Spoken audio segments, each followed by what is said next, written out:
Everyone, good morning, Radhe Radhe. कैसे हैं आप लोग? आई होप कि आप लोग बहुत अच्छे होंगे, स्वस्थ होंगे, मस्त होंगे, अपनी वेट लॉस करने में बहुत ही ज़्यादा व्यस्त होंगे। तो जो लोग भी मेरा वीडियो फर्स्ट टाइम देख रहे हैं वो प्लीज़ मेरे चैनल को सब्सक्राइब कर दें, लाइक कर दें एंड शेयर कर दें। सो फ्रेंड, आज मैं आप सभी के साथ अपनी अर्ली मॉर्निंग रूटीन शेयर कर रही हूँ कि 30 डेज़ का सिंपल फैट लॉस चैलेंज लेकर मेरी मॉर्निंग रूटीन, मेरी अर्ली मॉर्निंग रूटीन कैसी रहती है, तो वो सब कुछ मैं आज आपके साथ शेयर कर रही हूँ। कुछ कमेंट्स आ रहे थे कि आप फुल रूटीन अपना शेयर किया करें सुबह से लेकर रात तक। तो डियर, सारा मैं शेयर नहीं कर पाती हूँ क्योंकि वीडियो फिर बहुत ज़्यादा ही लंबी हो जाएगी और आप लोग बहुत ज़्यादा बोर हो जाएंगे। अभी भी मैं जितना शेयर करती हूँ मुझे लगता है इतना भी आप लोग स्किप कर कर देखते हैं, तो उतना लंबा बनाऊंगी, सब कुछ शेयर करूंगी तो फिर और ज़्यादा लेट हो जाएगा ना। तो इसीलिए मैं सोचती हूँ जितना इम्पोर्टेंट रहता है मेरे नज़र में, मैं उतना ही कोशिश करती हूँ आप सभी के सामने लाने के लिए। खैर चलिए बढ़ते हैं आगे, आप सभी के साथ स्टार्ट करते हैं आज का ब्लॉग। तो रोज़ की तरह आज मैं उठ गई थी, सुबह 5 बजे ही उठ गई थी। उठी, फ्रेश वगैरह हुई, उसके बाद फिर किचन में आ गई थी बच्चों के लिए नाश्ता बनाने के लिए। तो आज बच्चों के नाश्ते में मैं जा रहा है आलू के पराठे, बिना लहसुन प्याज का है, बहुत ही ज़्यादा टेस्टी लगता है। बस इसे हींग, हरी मिर्ची, अदरक के साथ छौंक दी थी, लास्ट में नमक और फिर कसूरी मेथी पत्ता और साथ ही धनिया पत्ता, हल्दी डालकर अच्छे से फ्राई कर दी हूँ। इसका फ्लेवर बहुत ही ज़्यादा अच्छा आता है, उतने में ही अच्छा हो जाता है। उसके बाद फिर बच्चों को टिफ़िन दे देती हूँ, बच्चे चले जाते हैं, अच्छे से नाश्ता वास्ता करा देती हूँ, फिर वो लोग चले जाते हैं। फिर मेरा होता है अपना मॉर्निंग ड्रिंक लेने का। अभी मैं कुछ भी ले लेती हूँ जो मेरा मन करता है, तो ज़्यादा करके तो मैं नींबू पानी ही लेती हूँ क्योंकि मुझे ईजी लगता है और पता नहीं क्यों मैं रात में भूल जाती हूँ भिगोना, और फिर सुबह में मुझे बॉईल करना, फिर ठंडा करना थोड़ा सा लगता है। उससे अच्छा मुझे नींबू पानी ही लगता है, तो मैं फिर उसे ही ले ली हूँ। उसके बाद फिर मैं आ गई थी एक्सरसाइज करने के लिए। एक्सरसाइज में मतलब वही जो योगा, मुझे जो कि आप लोग जानते हैं मुझे योगा ज़्यादा पसंद आता है, तो इसीलिए योगा की हूँ। तो सबसे पहले मैंने कर लिया था कपालभाति, अनुलोम विलोम। आप सारे लोग ये बात एकदम याद रखें डियर कि वेट लॉस के लिए आपका सबसे ज़्यादा अहमियत आपकी डाइट रखती है, और 60% आपकी डाइट रखती है, 40% आपकी फ़िज़िकल एक्टिविटीज़ रहती है। तो जितने अच्छे से आप हेल्दी खाना खाओगे और फिर फिज़िकल एक्टिविटीज़ 30 मिनट 45 मिनट भी करोगे ना, तो वो भी इनफ है। इससे भी आपका काफ़ी हद तक आपका वेट लॉस हो जाएगा। अगर आप सोचेंगे कि हम कुछ भी खाएं और एक्सरसाइज सिर्फ करें तो हमारा वेट लॉस हो जाएगा, तो वैसा कभी भी नहीं होता है, कभी नहीं होता है। आप सिर्फ एक्सरसाइज से भी अपना वेट लॉस करना चाहेंगे तो बिल्कुल नहीं होगा। आप डाइट से भी सिर्फ अपना वेट लॉस करना चाहेंगे तो वो भी बिल्कुल नहीं होगा। सिर्फ डाइट में थोड़ा बहुत खा रहे हैं, कुछ भी खा रहे हैं, कार्ब्स नहीं ले रहे हैं, तो फिर क्या होगा ना कि आपको फिर प्रॉब्लम होने लगेगी, अंदरूनी कमजोरियां होने लगेगी, और फिर उसके बाद वेट तो लॉस हो जाएगा लेकिन फिर आने वाले समय में आपको बहुत सारी परेशानियों का सामना करना पड़ेगा। तो इसीलिए आप दोनों को करें, फिज़िकल एक्टिविटीज़ भी करें और नॉर्मल हेल्दी खाना जो होता है, जो घर का खाना होता है वो सबसे हेल्दी होता है, तो उसे खाएं, च्यू कर खाएं। खाने के बाद ही पानी पिएं, हो सके तो 2 से 3 बार गुनगुना पानी लें। जैसे कि मैं जब से 30 डेज़ का चैलेंज की हूँ तब से 3 बार मैं गुनगुना पानी लेती हूँ। एक मॉर्निंग में लेती हूँ, दोपहर के खाने के 1 घंटे बाद मैं ग्रीन टी लेती हूँ, उसके आधे घंटे बाद गुनगुना पानी, और शाम में भी बस जस्ट लाइक इसी तरीके से करती हूँ मैं। तो चलिए, अभी मैंने योगा कर लिया है, साथ के साथ फेस एक्सरसाइज कर ली हूँ क्योंकि मेरा फेस गोल है ना, तो मुझे डर सा लगता है कि डबल चिन की प्रॉब्लम फिर से ना हो जाए, इसीलिए मैं ये सब कर ली हूँ। Good morning, Radhe Radhe. कैसे हैं आप लोग? आई होप कि आप लोग बहुत अच्छे होंगे, स्वस्थ होंगे, मस्त होंगे, अपने वेट लॉस जर्नी में बहुत ही ज़्यादा व्यस्त होंगे।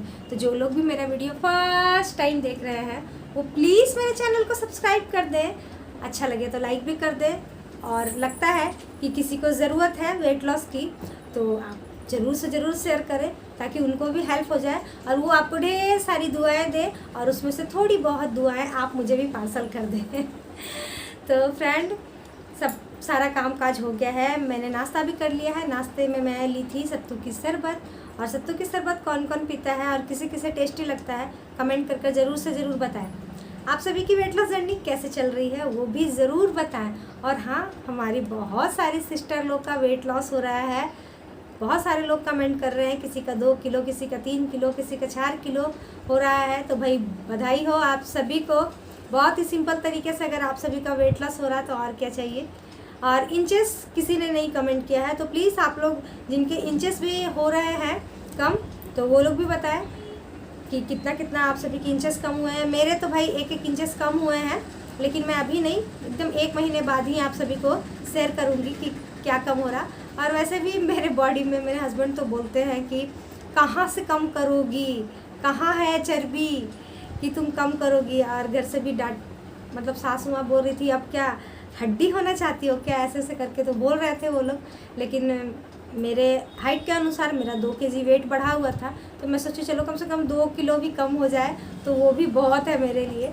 देखते हैं, अभी बहुत टाइम है, अभी करीब 20 दिन बाकी है। उतने दिनों में क्या होता है, कैसे होता है, पूरा 30 डेज चलता है या फिर टूटता है, वो सब देखना है।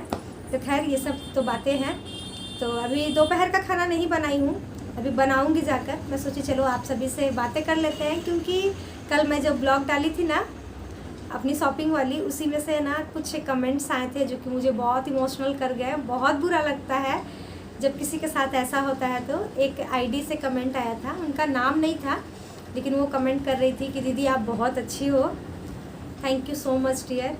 अच्छे लोगों को ही मैं अच्छी लगती हूँ, वरना शायद किसी को अच्छी ना भी लगती हूँ। तो उनका कहना था कि आप अपने घर, अपने मायके ससुराल दोनों को लेकर चलती हैं, हमारी भाभी तो हमसे बात तक नहीं करती हैं। तो ऐसा नहीं करना चाहिए। जो भी करते हैं अपने नंदों के साथ या फिर नंदे अपने भाभी के साथ ऐसा करती हैं तो नहीं करना चाहिए, मेरे अनुसार नहीं करना चाहिए। क्योंकि देखिए, फैमिली एक बहुत इम्पॉर्टेंट हिस्सा है हमारे लाइफ का। हम लाख कमा लें, लेकिन जब तक फैमिली नहीं है ना, तब तक कुछ भी नहीं है। पैसा भी हमारे लाइफ में बहुत इम्पोर्टेंस है, लेकिन बिना फैमिली की कुछ भी नहीं है। आप नोटिस करना, अगर आपके घर में फैमिली की कमी है, रक्षाबंधन में अगर आपके घर में ननद नहीं आई, या फिर किसी भी फेस्टिवल में, या फिर घर का कोई पार्टी फंक्शन होता है, तब भी अगर आपकी ननद नहीं आती हैं, बहुत बुरा लगता है। ननद के घर में अगर कुछ फंक्शन होता हो और मायके वाले नहीं आए तो वो भी बहुत बुरा लगता है। तो इसीलिए अगर ननद है, भाभी है, जो भी है, तो प्लीज़ रिश्ते को बैलेंस कर कर चले। ये फैमिली बहुत इम्पोर्टेंस रखता है हमारे लाइफ में, इस चीज़ को समझे। ज़्यादा मैके भी नहीं करना चाहिए मेरे अनुसार, और हर एक बात को भी शेयर नहीं करना चाहिए मैके में मेरे अनुसार, क्योंकि उससे भी बहुत सारे मनमुटाव होती हैं। और एक चीज़ और मैं बहुतों को देखती हूँ कि मैं आस पड़ोस में ही देखती हूँ, बहुत सारे ऐसे लोग हैं कि ऐसा करते हैं कि एक टाइम अगर सास उनको टॉर्चर की है और ननद टॉर्चर की है, तो दूसरे टाइम बहू फिर बोलती है अच्छा बहुत मुझे सताई थी, अब मेरी बारी आई है, अब मैं आप सभी को बताती हूँ। तो मुझे लगता है कि ऐसा नहीं करना चाहिए। ठीक है, उन्होंने गलती किया है, तो अगर सामने से आपके सामने हाथ बढ़ाती हैं, कि दोस्ती का हाथ बढ़ाती हैं, तो आपको खुशी खुशी एक्सेप्ट कर लेना चाहिए। ना कि ये सोचना चाहिए कि कल आप मुझे सताए थे, आज मैं आपको सताऊंगी। उससे रिश्ते और ख़राब होते हैं और उससे कोई फ़र्क नहीं पड़ता है डियर। लाइफ में दुख ही रहता है, सुख कभी भी नहीं आता है वैसे। और फैमिली नहीं होती है तो दिवाली, छठ पूजा, ये सब कुछ भी नहीं है। तो इसीलिए कोशिश करें कि फैमिली में अच्छा रहें, और ननद को भी अपने भाभी के साथ अच्छा बिहेव करना चाहिए, भाभी को भी ननद के साथ अच्छा बिहेव करना चाहिए। सबसे इम्पोर्टेंट बात ये है कि ताली दोनों हाथ से बजती है, एक हाथ से नहीं बजती है। तो आप लोग दोनों एक दूसरे को प्यार दे कोशिश करें। अगर वो भी समझदार होंगी तो फिर ज़रूर हाथ मिलाएंगी आपसे, और अगर वो नकचड़ी होंगी तब तो फिर भाई कोई फ़ायदा ही नहीं है। क्योंकि ऐसे लोग होते हैं, मैं देखती हूँ कि बहुत सारे ऐसे लोग होते हैं जो कि नहीं करते हैं। आप लाख अपने तरफ से प्यार दे दो, सम्मान दे दो, लेकिन फिर भी अपने एटीट्यूड में रहते हैं, वो नहीं करते हैं। तो नहीं करना चाहिए ऐसा। फैमिली में एकजुट बनाकर रहना चाहिए। अगर वो ऐसा रहता तो मैं जैसे आप सभी को बताती हूँ कि मेरी लव मैरिज हुई है। कुछ साल, 5 साल मानकर चलिए, बहुत टॉर्चर मिला मुझे, बहुत कुछ, मतलब अभी भी याद आती है ना, तो लगता है कि अरे यार, इन लोगों ने मुझे इतना कुछ बोला था, लेकिन फिर भी मैं उन सब बातों को भूल कर चलती हूँ। याद रख के कोई फ़ायदा नहीं है, कोई फ़ायदा नहीं है याद रख कर। पल था, थी, बातें हुई, उन्होंने बोला, उन्होंने 10 बोला, मैंने 2 बोला, या मैंने 10 बोला, उन्होंने 2 बोला। वो पल चला गया, जाने दो। अभी खुशी आई है तो उसे लो, यही सच्चाई है। तो इसी के साथ जीना चाहिए। तो बहुत हो गई ना डियर बातें, बहुत बुरा लगता है। मतलब बहुत ही प्यार से उन्होंने कहा कि उनकी भाभी तो बात भी नहीं करती है, तो अच्छा नहीं लगता है। आप समझ सकते हो उनको कितना बुरा लग रहा होगा। और ऐसे भी बेटियों का ना मायका ही एक बहुत बड़ा सपोर्ट होता है ससुराल के प्रति। जिनका मायका है उनका सब कुछ है, जिनका मायका नहीं है उनका सच में डियर कुछ भी नहीं है। तो इसीलिए ननद का प्यार से स्वागत करें, आपसे जितना बन सकता है। एक गिलास पानी तो बनता ही है ना, एक गिलास पानी भी अगर आप प्यार से देंगी ना तो वो भी बहुत है। और नंदों का भी है कि ससुराल में अपने मायके में ज़्यादा इंटरफेयर नहीं करना चाहिए, उनको अपनी लाइफ में फ्रीडम देना चाहिए। भाभी है तो जैसे आप अपने लाइफ में फ्रीडम चाहती हैं, वैसे वो भी अपने लाइफ में फ्रीडम चाहती हैं, तो उन्हें भी थोड़ा सा फ्रीडम देना चाहिए। हर बात में रोकना टोकना नहीं चाहिए, इससे रिलेशनशिप ख़राब होता है। हम उम्र होते हैं, थोड़े बहुत छोटे बड़े होते हैं, तो अगर बैलेंस कर कर चलेंगे, दोस्ती बनाकर चलेंगे तो वो बहुत अच्छी बात होती है। तो चलिए, बहुत मैंने ज्ञान की बातें कर ली, अब चलते हैं किचन में, बनाते हैं खाना और आप सभी से मिलते हैं थोड़ी देर में। तो भैया रोज़ की तरह मैं आ गई हूँ फिर से किचन में, जो कि किचन ही हमारा सबसे इम्पोर्टेंट हाउस वाइफ लोग का मतलब समझ जाइए कि यही दिन है, रात है, सब कुछ है किचन में ही बीत जाता है। सुबह उठिए तो क्या बनाना है, दोपहर में क्या बनाना है, रात में क्या बनाना है, बस यही सोचते सोचते दिन चला जाता है। तो खैर अभी मैं छौंक दी हूँ बिना लहसुन प्याज वाली ही। आज मैं गोभी आलू की भी सब्ज़ी भी बना रही हूँ। तो गर्म पानी और हल्दी डालकर पहले गोभी को बॉईल कर ली थी और उसके बाद फिर कुछ खड़े गरम मसाला देकर उसे मैं छौंक दी हूँ और सूखे मसाले डाल दी हूँ, जैसे धनिया पाउडर, हल्दी पाउडर, मिर्ची पाउडर, उन सभी को डालकर नमक डालकर धीमी धीमी आंच पर पकने दी हूँ। अब यहाँ पर मैं बना रही हूँ बहुत ही आज स्पेशल चीज़ है मेरे लिए, चोखा।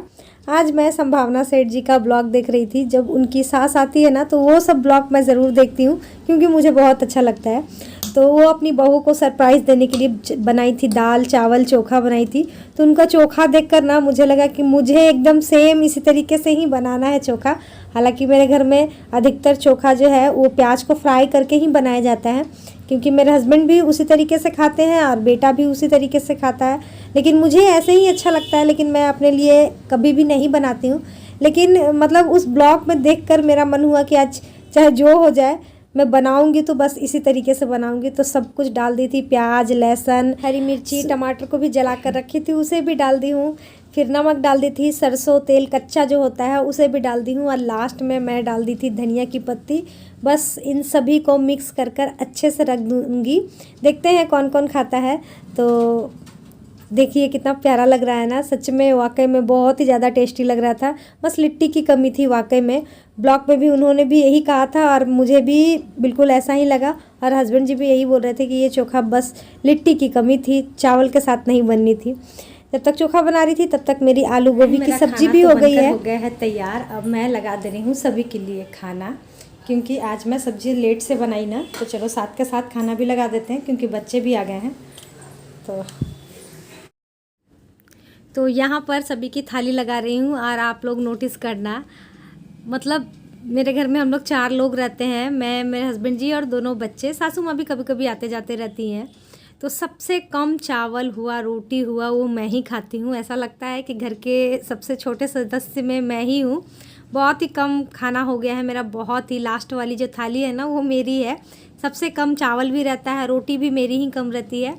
और जैसे कि चोखा मैं देखकर बनाई थी ना, सेम वैसे दाल भी बनाई हूँ। मेरे घर में दाल भी मेरे बच्चे इतना गाढ़ा पसंद नहीं करेंगे, पक्का है कि गुस्सा करेंगे, लेकिन आज मुझे फुल उन्हीं के जैसा बनाना था तो गाढ़ी गाढ़ी मैं दाल भी बनाई हूँ और अच्छे से फ्राई भी कर दी हूँ। चोखा भी सेम उन्हीं के जैसा बनाई हूँ।